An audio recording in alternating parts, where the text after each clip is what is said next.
After posting my alignment rant video and reading the many responses and comments, by the way, thank you for those, one of them really stuck out to me and got me thinking. Perhaps we have been using the wrong term to describe a character this whole time. If you haven't guessed the term which I'm about to mention based on the title of the video, then allow me to say it now.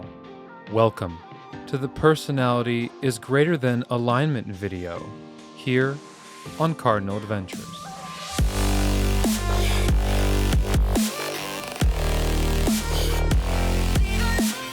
The comment left by Frederick Leclerc briefly explained the Pendragon's personality traits system. I will be presenting a slightly reworded and modified version of that system in this video. The general idea of this system was to allow the player to allocate up to 100 points into each category of personality. As you can see, Pendragon's setting is a bit more of a medieval European low fantasy styled game where chastity can be core to your character and how they are perceived. This can be, let's just say, problematic at most tables. So the first modification would be to remove this trait from the list. However, if you were to keep it, I would change the name from chaste to pure.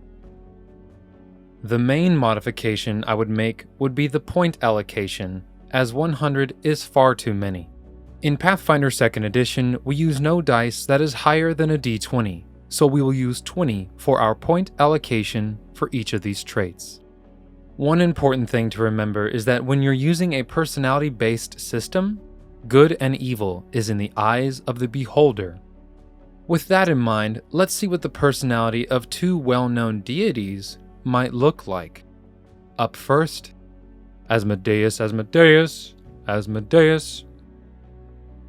Asmodeus is not known for being energetic or lazy, but in order to keep his law in motion, he wouldn't have much room for laziness.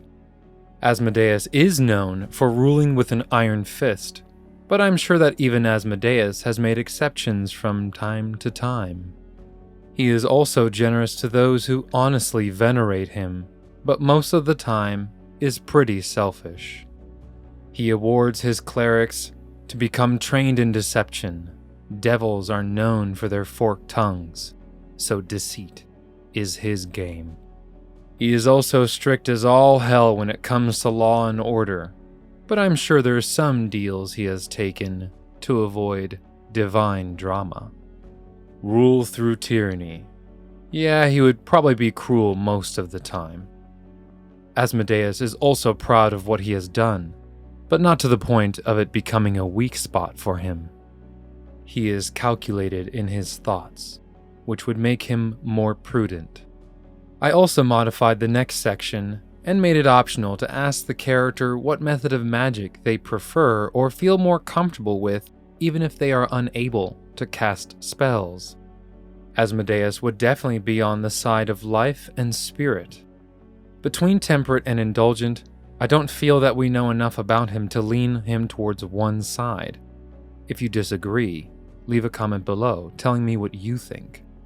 Asmodeus is definitely a suspicious character to say the least.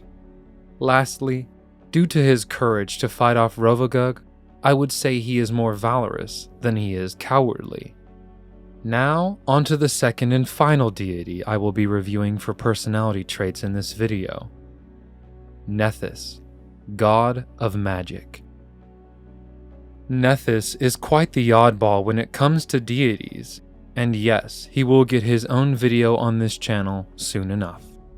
He is definitely more energetic than lazy, no doubt.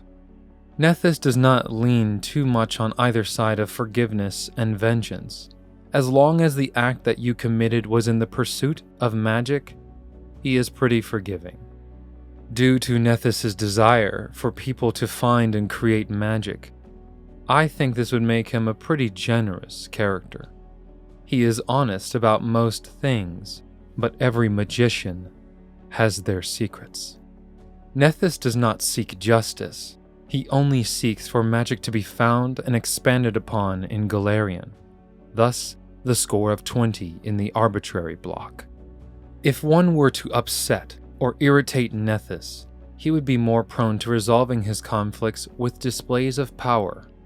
He is probably slightly more proud than he is modest, but this would make him more prone to reckless behavior as well.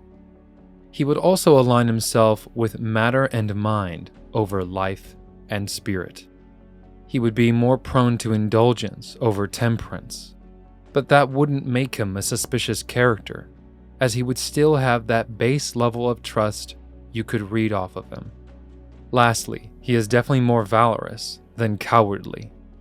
Anyone whose sole purpose is to seek, craft, and create magic cannot be cowardly, although I am sure there have been some events that backfired and caused him to be a bit more cautious. Thank you for joining me in learning about a modified version of a personality-based character system. I know that Paizo will be using spirit damage, holy and unholy, but that doesn't address how others might feel about people, creatures, spirits, and deities they may encounter in Golarion or their adventures. Would you consider this alternative to alignment going forward? I know I actually might. Let's chat about it in the comments below. Be sure to also take a listen to my actual play podcasts where I'm running Abomination Vaults and Quest for the Frozen Flame. I will see y'all in the next video. Take it easy.